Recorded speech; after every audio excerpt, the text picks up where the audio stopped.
आवेला गणेशा संगवारी सिया मुनि संगवारी सिया मुनि हो सखिया कहाँ से आवे भगवान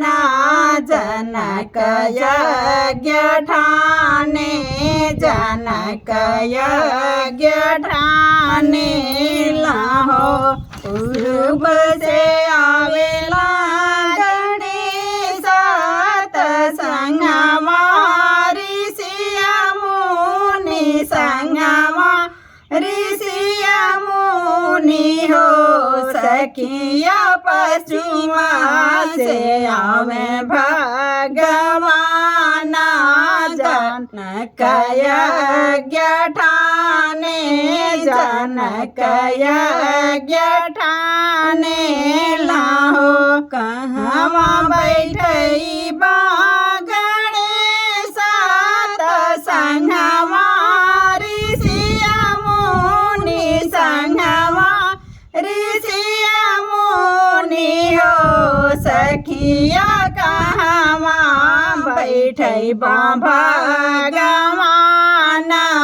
जनक यज्ञ ठाने जनक यज्ञ ठाने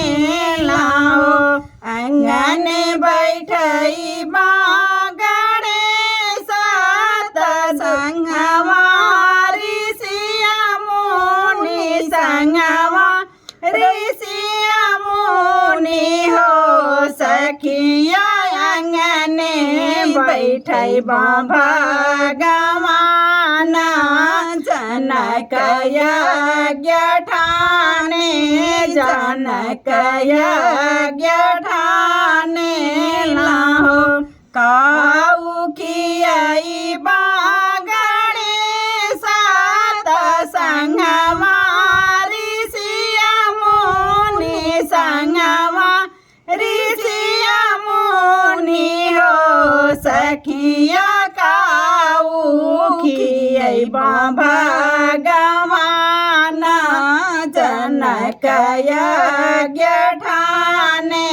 जनक यज्ञ ठाने लाहो मोदक कियाई बा गणेश संगवा ऋषिया मुनि संगवा ऋषिया मुनि हो सखिया कौआ खियाई बा भगवान